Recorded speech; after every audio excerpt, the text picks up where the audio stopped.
Hello listener, welcome back to the another video. Hope you all are well.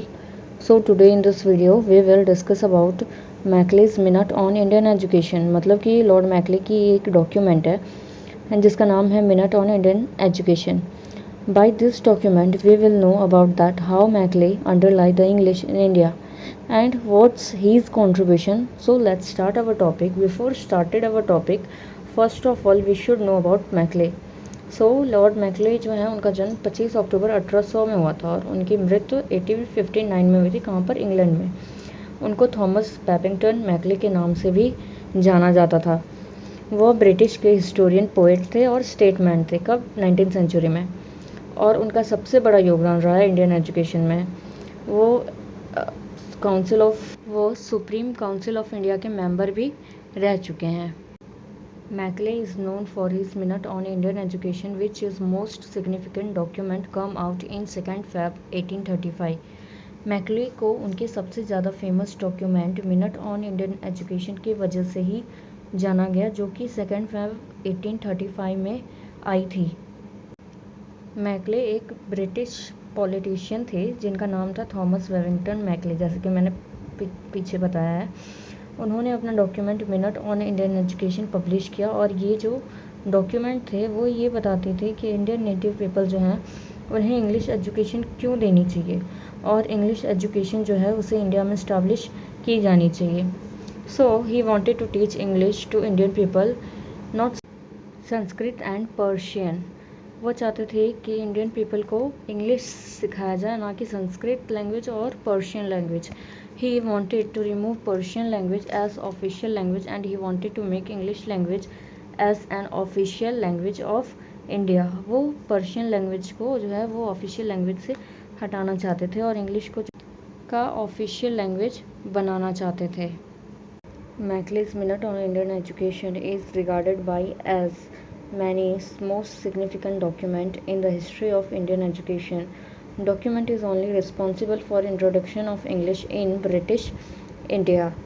McClay के इस document को सबसे significant document माना गया क्योंकि ऐसा माना जाता है कि मैकले की इस डॉक्यूमेंट की वजह से ही जो है इंग्लिश ब्रिटिश इंडिया में इंट्रोड्यूस हुई थी।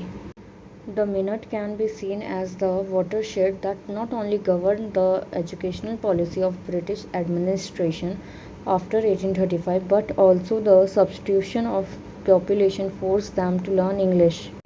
मैकले ने जो डॉक्यूमेंट दी थी मिनट ऑन इंडियन एजुकेशन, इससे जो है सिर्फ एजुकेशन पॉलिसी जो थी ब्रिटिश एडमिनिस्ट्रेशन की, सिर्फ उसे ही गवर्न नहीं किया गया था।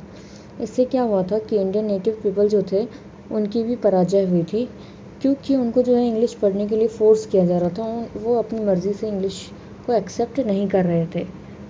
Main motive of McClay that Indian people learn only English not other language. McClay का उद्देश्य यही था कि भारतीय लोग जो हैं वो सिर्फ इंग्लिश सीखें, ना कि कोई अन्य language. One of the most important fact is that some Indian themselves refer English education to native learning. For example, राजा राम मोहन रॉय। एक महत्वपूर्ण फैक्ट ये है कि कुछ भारतीय लोग भी थे जो इंग्लिश एजुकेशन को नेटिव लैंग्वेज बनाना चाहते थे, जैसे कि राजा राम मोहन रॉय, क्योंकि उनके अकॉर्डिंग जो इंडियन का कल्चर था और लैंग्वेज था वो बहुत ही ज़्यादा इन्फीरियर था, इसलिए वो चाहते थे कि इंडिया में इंग्लिश का इस्टेब्लिशमेंट हो। According to Maclay, the new native who will emerge after receiving English education will be Indian in blood and color, but English in class, in opinion, in thinking and intellectual. McClay के according जो भी new native होंगे जो English education लेंगे वो सिर्फ blood से Indian रहेंगे और कलर से, बाकी उनकी जो क्लास है, उनकी ओपिनियन, उनकी थिंकिंग, सब कुछ जो है वो इंग्लिश वाली हो जाएगी।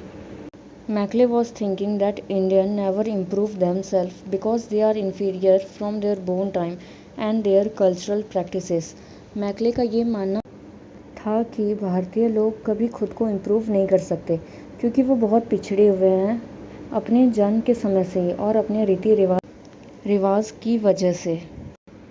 According to the Maclay, main Indian native language is replaced by English language. McClay के अकॉर्डिंग इंडिया का जो मेन नेटिव लैंग्वेज है उसे इंग्लिश लैंग्वेज से बदल देना चाहिए because when government give any information to people then they will easily understand, क्योंकि जब सरकार कोई भी जानकारी देगी लोगों को तो लोग जो है वो आसानी से उसे समझ पाएंगे। According to him it would help them reducing burden in various field, क्योंकि उसके अकॉर्डिंग क्या होगा कि जो भी नेटिव इंडियन पीपल है उनका जो बर्डन है वो कम हो जाएगा बहुत सारे फील्ड में, अगर वो इंग्लिश सीखने लगेंगे तो। In his view white man would be able to use Indian for their own work as after learning English. उसके अकॉर्डिंग जो वाइट मैन है वो उसके बाद इंडियन पीपल का यूज़ करने लगेंगे कामों में, जब इंडियन पीपल इंग्लिश सीख जाएंगे अच्छे से। They would remain Indian only by blood and color, otherwise their way of thinking, their way of living, everything would be changed mentally. Indian will be become Western, it would be helpful them for trade and commerce. इससे क्या होगा कि Indian लोग जो है वो सिर्फ blood और कलर से ही इंडियन रह जाएंगे, बाकी उनके सोचने का तरीका, उनके जीने का तरीका, उनका जो वे ऑफ थिंकिंग है वो सारी चीज़ें कैसी हो जाएगी, वेस्टर्न हो जाएगी, चेंज हो जाएगी, और ये सारी चीज़ें उनको ट्रेड और कॉमर्स में भी मदद करेगी इंग्लिश अच्छी तरह अगर वो सीख लेते हैं तो। On that time thought process of Anglicist and orientalist were totally different. उस टाइम पे क्या था कि एंग्लिसिस्ट और ओरिएंटलिस्ट दो भागों में बटे हुए थे और दोनों के विचार बिल्कुल ही अलग अलग थे। थोड़ा अच्छे से समझ लेंगे हम कि एंग्लिसिस्ट और ओरिएंटलिस्ट होते क्या है। Anglicist are those person who wanted to promote western learning through English medium. Anglicist वो लोग थे जो कि वेस्टर्न लर्निंग को प्रमोट करना चाहते थे इंग्लिश मीडियम के through. Anglicist want to promote English in India. Anglicist जो हैं वो इंग्लिश को इंडिया में प्रमोट करना चाहते थे। अब हम ओरिएंटलिस्ट के बारे में जान लेते हैं। Orientalist is someone from the west who study the language, culture, history और custom of country in eastern side. Orientalist excusing Western people for braving the Indian student to learn language and literature. Orientalists don't want to support English in India. Basically यही है कि orientalist जो थे वो English को India में नहीं लाना चाहते थे, वो इंग्लिश को सपोर्ट नहीं करते थे, वो वेस्ट साइड के थे और उनको लैंग्वेज, कल्चर, हिस्ट्री, जो भी कस्टम वो सब ईस्टर्न साइड का ही सीखना था। So let's see the conclusion of the Minute on Indian Education which is written by Maclay. So Maclay was against to the Orientalist. Maclay जो थे वो Orientalist के against थे. He think that Orientalist is far away from reality. उनके हिसाब से Orientalist जो है वो सच्चाई, रियलिटी से बहुत दूर है। Orientalist views has no important and value. उनके अकॉर्डिंग Orientalist के जो व्यूज़ है वो बिल्कुल भी वैल्यूएबल नहीं है। McClay had thinking that Indian literature was so poor. उनके हिसाब से इंडियन लिटरेचर बहुत ही ज़्यादा बेकार है। That it was not even equal to one book shelf of European literature. उनका ये दावा था कि इंडियन का जो लिटरेचर है वो यूरोपियन लिटरेचर के एक बुक शेल्फ के बराबर भी नहीं है। Whereas according to orientalist it was much more than a person need to learn the day his birth till his last breath. और जो भी ओरिएंटलिस्ट थे उनके अकॉर्डिंग उनका मानना ये था कि एक पीपल जो है, एक पर्सन जो है, उसे अपने जन्म से लेकर अपने मरते दम तक हर चीज़ सीखने की ज़रूरत पड़ती है।